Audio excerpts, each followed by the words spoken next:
대한민국은 아직도 그래서 무리해서라도 나이가 드셔도 내 집 마련으로 편하게 가고 싶은 거예요. 이사 때문에. 대출을 받아가지고 뭐 50이고 80이고 써야 된다? 근데 이런 분들은 정말 사시는 건 제가 말리기입니다. 이런 좀 멘탈 관리와 자산 관리에 대한 거를 내 스스로 케어할 줄 알아야 된다. 그걸 못하면 어떻게 돼요? 끌려가요.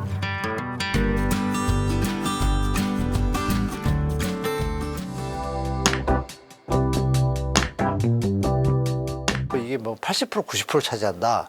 이러면 시기가 돼서 자녀들이 출가하고 이렇게 조금 스몰링 됐다 하면 부부만 남게 되면 제가 볼 때는 부동산 자산을 줄이는 방향으로, 그러면 40평에서 25평 줄이면 무조건 자산 비율상 제가 볼 때 7대 3이나 8대 2던 게 6대 4나 5대 5가 될 거예요. 부동산이 한 5에서 50%가 제일 좋을 것 같습니다. 그러면 나머지 50%는 현금 한 20%하고 30%는 채권, 금, 또 비트코인도 뭐 조금 한 1, 2% 재미삼아 사두시든지 이렇게 분산 투자. 이 분산 투자는 그러면 이렇게 다운사이징 하면 몇 억이 남으시잖아요. 몇 억이 남으시면 일단 은행에 두세요. 은행에 두시면 은행에서 VIP 대접을 받아요. 대접을 받으면 VIP 프로그램이 있습니다. 가면은 내가 잘 모르는데 어떻게 투자해야 되나 그러면 그 양반들은 고객들을 계속 모셔야 되니까 그 금 투자 이런 것만 딱 물어보시면 채권 투자 에스코트 해주고 수수료는 좀 받아요. 이건 안전한데 만약에 펀드가 나온다 이러면 그 상담사는 일단 열애시키십시오. 왜? 내가 금이나 채권을 물어봤는데 펀드를 얘기한다? 이건 좀 이상한 땡땡이죠? 그러니까 이거 접어두고 이거 하고도 돈이 남아. 그러면 그때 펀드 좀 하세요. 펀드도 문제가 많습니다. 그래서 펀드는 조심해서 하셔야 되고 그렇게 자산 관리하시면 좋을 것 같습니다.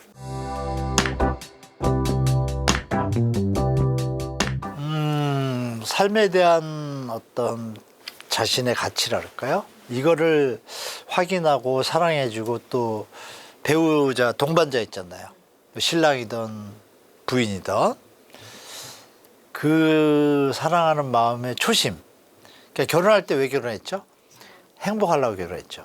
근데 제가 이런 거 본 적이 있어요.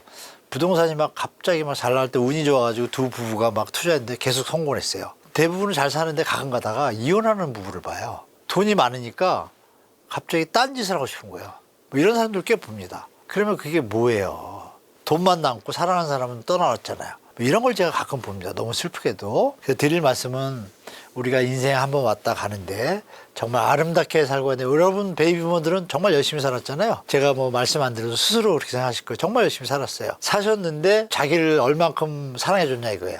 부인도 사랑하고 자식도 사랑했어요. 또 부인 입장에서는 신랑도 사랑하고 애끼고 했는데 자기 자신을 얼마나 돌봤을까 한번 살펴보세요. 그럼 분명히 조금 상대방을 배려했을 거예요. 자식들은 잘 모르겠지만 그러면 이제는 서로 신랑 부부가 부인이 서로 애껴주는 시간이 돌아올 시간이 되지 않나요? 그거 하시면서 너무 붙어 있으면 또 조금은 저가니까 가끔 떨어지셔가지고 혼자만의 시간도 갖고 그 타임 스케줄 나는 혼자 어디 갔다 놀러 올게 갔다 나도 갔다 올게 이런 시간들을 좀 가지시면서 동시에 이 삶에 대한 지식들 뭐 책 하고 싶었던 뭐 동아리 활동 요새는 동아리가 또 잘 돼 있잖아요. 그런 것들 또 유튜브도 요새 잘 돼 있잖아요. 영화 좋아하시는 분들은 좀 신났습니다. 우리 젊을 때는 아시겠지만 영화 보기 힘들었잖아요. 근데 지금 뭐 집에서 보잖아요. 얼마나 아름다운 세상이에요. 근데 이 시간을 갖다가 부동산 임장 다니고 그 나이 들어서 그거 뭐 하는 겁니까? 저는 그건 절대 반대입니다. 우리 시니어분들한테. 그래서 시니어분들이 좀 충만한 삶을 가꾸는데 자기 자신 살아가는데 시간을 많이 할애하셨으면 좋겠다라고 좀 말씀드리고 싶습니다.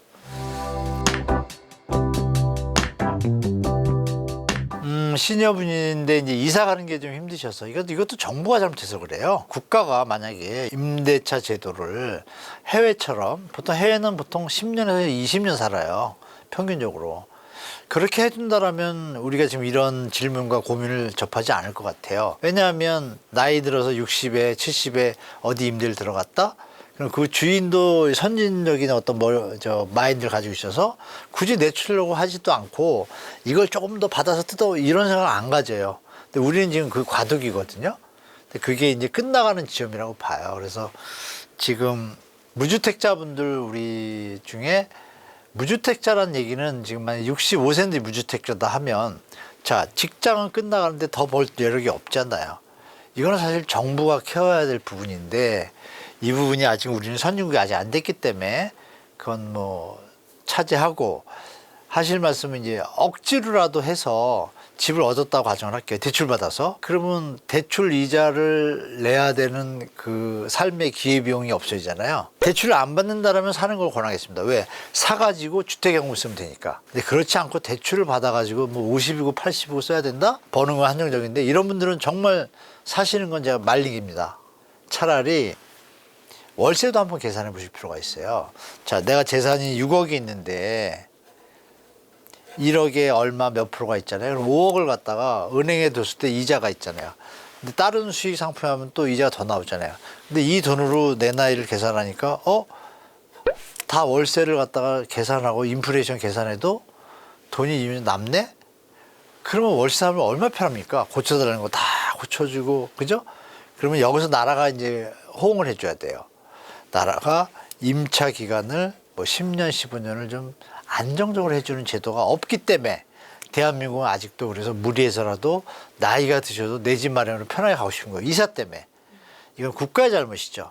그래서 저는 일단은 우리 여러분들한테 말씀드릴 거는 국가에다가 이러한 임대차 제도에 대한 선진국처럼 안정적으로 한다라면 선택의 폭이 넓어지잖아요. 그죠?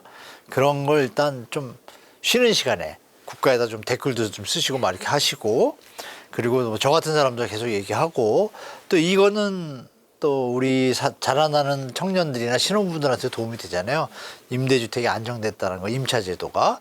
이런 부분이 좀 필요하다고 보는데, 여하튼 우리나라 현재 상황은 어떻냐면 일단은 집을 어떻게든 마련하는 게 맞긴 맞습니다. 주택연금이라는 제도를 정부에서 운영하니까. 근데 안 될 때는 무리하시면 절대 안 됩니다. 무리하셔가지고 쫓아갔다가 샀는데 뭐 5년 있다 팔 생각 이런 거 하시면 안 됩니다. 제가 드린 말씀은 주택연금으로 내가 갈 생각 할 때는 무리해서 가셔도 크게 문제가 없겠다. 왜? 이게 상쇄되는 효과가 좀 있거든요.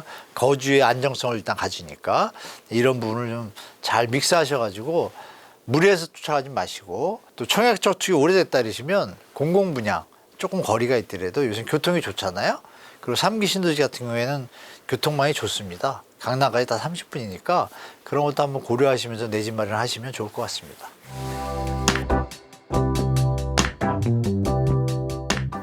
일단 병세권이라고 표현하죠. 뭐 학세권, 수세권처럼 병세권을 좋아하는 분들이 꽤 계시고요. 조금 자주 앓지 않으시고 좀 건강하게 살아오신 분들은 병세권보다는 신도시, 숲세권을 원하더라고요. 여러분 뭐 이렇게 1기 신도시든 2기 신도시든 가보시면 서울에서 요새 대단지가 왜 희소성이 높고 자꾸 오르냐면 조경이 잘 돼 있습니다. 잘 돼 있다는 그 조경조차 신도시 주위의 조경보다 조경 비율이 낮아요. 그래서 사실 신도시인데 병원이 옆에 좀 가까운 데 있다면 최고의 입지라고 봅니다. 그래서 굳이 전원주택보다는 저는 신도시 아파트인데 병원이 가까이 있는데 신도시가 약간 거리는 있지만 교통망이 되어 있다면 거기가 최적의 위치라고 생각합니다. 가성비도 있고 커뮤니티도 신축으로 다 되어 있고, 특히 3기 신도시 같은 데는 정말 제가 볼 땐 우리 시니어분들 가는데 제가 적극 권유하거든요. 사실 절대 이거는, 왜냐하면 평수도 다양하고 이렇게 구성을 해놔가지고 자족도시 형태 막 이런 걸 다 맞춰놨습니다. 그래서 어린이들도 많이 볼 수 있고 젊은이도 많고 노인도 있게 되면 최적의 이게 소셜 믹스가 완벽한 데가 이제 신도시거든요, 사실은. 그래서 그런 부분을 좀 권해드리고 싶고, 신도시보다 이제 뭐 또 자연을 원하신다 그러면 전원주택을 하실 때는 타운하우스 촌을 좀 권해드리겠습니다. 전원주택 혼자 독립은 절대 하지 마시고, 이 전원주택 사시는 게 이제 단독이잖아요. 단독인데 여러분 그 장점도 많은데 이 단점도 꽤 존재합니다. 잡초가 잘 자라요. 그럼 체력이 되면 관리가 잘 되는데 체력이 안 되면 잘 안 됩니다. 그래서 그런 부분도 다 감안하셔야 되고, 그래서 전원주택보다는 제가 볼 때는 전원주택이 모여 있어도 마을 단지로 있는데 홀로 독립군 전원주택은 절대 주의하셔라. 싸게 해서 주면 어떻게 해볼까? 그걸 뭐 비싸게 주고 살 필요는 없다고 보고, 그래서 저 권해드린 거는 일단 신도시형 아파트를 일단 권해드리고 그 다음에 타운하우스 형태를 좀 권해드립니다. 그게 이 동네 주민들과도 소통도 되고 고립감에 빠지지 않을 수 있습니다. 그래서 그 부분을 잘 케어하시는 게 좋을 것 같습니다. 네. 이제 이런 걸 제가 느낍니다, 여러분. 우리 구독자분 중에 혹시 70 정도 되시거나 80 정도 되신 그 선생님이 계시다라면 80이면 100세 사는데 자식이 하는 행동이 우리 부모들은 자식이 50이 돼도 애 같잖아요. 근데 그러시면 안 되고 객관적으로 여러분이 50일 때 한번 생각해 보세요. 그러면 완전 늙었잖아요. 그죠? 맞죠? 그러니까 여러분 우리 시청자분들이 아 우리 아들 우리 딸이 50이 됐구나. 객관적으로 좀 봐주시고 그러면 이 친구가 내가 지금 증여를 한다고 했을 때 상속 증여를 했을 때 감면되는 대상은 충분히 해줘야 이왕이라면 그러면 그거에 대해서 조금 뭐 생활비가 이렇게 모자르다 그러시면 딜을 하는 거예요. 자식하고 멋있게 아들아 딸아 내가 이거를 너희한테 증여하면 내가 쓸돈이 좀 모자르다 그럼 각서 하나 써주라 이게 내가 1억 원이었는데 너가 그래도 6천 원 좀 주라 뭐 이런 식으로 딜 하세요.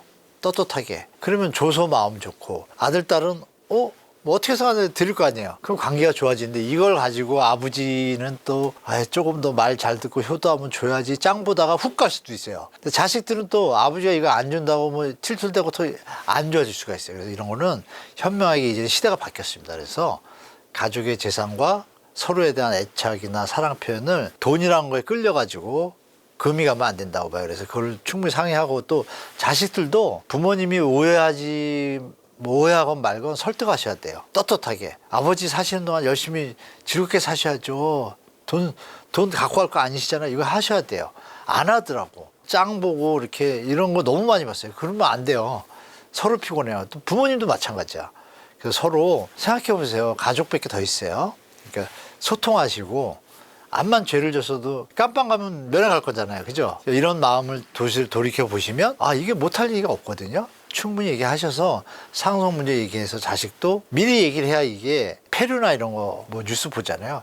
그런 일을 사전에 차단할 수 있습니다. 그러면 소통이 되면 충분히 받아들이고 서로 또 입장을 역지사지를 알면 정말 사이 좋을 거 아니에요? 그런 부분으로 해결했으면 좋겠어요. 거기다 뭐 사회에 기부하겠다. 그것도 나 혼자 하는 게 아니라 자식한테 아들아 딸아 내가 삶을 이렇게 살았는데 기부를 할 생각인데 어떻게 생각하니? 그러면 안 돼! 이러는 자식은 없습니다. 물론 뭐 폐류는 한두 놈은 있겠죠. 근데 제가 볼 때 아버님 뜻이 그러세요? 그래도 그건 액수가 좀 많은데 조금은 저희 더 주시면 안 돼요. 이렇게 대화가 될 겁니다. 제가 볼 때. 그래서 소통 자식하고 손잡고 얘기하고 어색하더라도 시도를 한번 하시면 또 우리 자식분들한테 한번 자식분들도 보실 텐데 부모님들 영원히 살 것 같지만 그렇지 않습니다. 그래서 그거 한번 생각하시면서 서로 좀 애틋하게 느끼시면 최고의 행복한 시간으로 상속 증여가 문제가 저 뒤에 가고 같이 애끼는 시간으로 갈 겁니다. 자연히 해결될 거라고 보고 있습니다. 소통하셔라 말씀드리고 굳이 소통이 잘 안 되면 잘 모를 때는 변호사 30만 원 주고 아버지 손잡고 같이 가는 거예요. 그렇죠? 딸이 엄마 아빠는 그러면 해결됩니다. 모시고 가면 아버지 한번 들어볼까요? 이렇게 해서 정중하게 아버지 가요 이러면 안 돼요. 또 아버지 한번 가보시죠 이러면 그래? 아버지 생각이 있을 거 아니에요. 청년사관 이런 거를 잘 소통하시면 좋은 행복의 시간이 가족 간에 이루어질 거라고 믿어 의심치 않습니다. 네.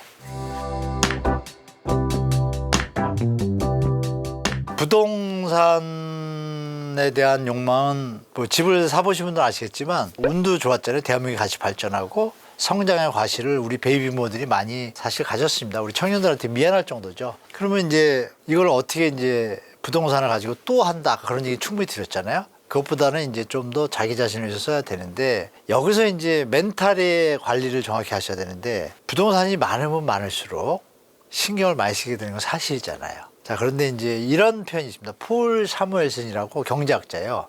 이분이 그냥 그렇게 연구를 했는데 이 행복이라는 걸 갖다가 경제학자답게 이걸 경제학으로 막 논리를 펴가지고 막 논문을 쓰고 싶었던 거예요.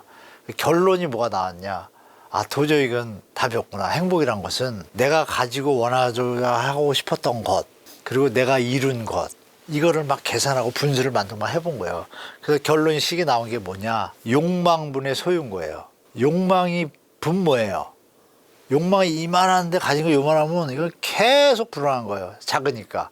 100점 만점에 10점인 거예요. 계속. 나는 지금 욕망이 빌딩인데 집 한 채밖에 없어. 그럼 비관에 빠져가지고 벽에다 머리 박고 이러는 거예요. 그런데 욕망이 나는 전세였어. 이건 넘치잖아요. 요 멘탈을 부동산에 대해서 관리할 줄 알아야 5개가 있다 집이.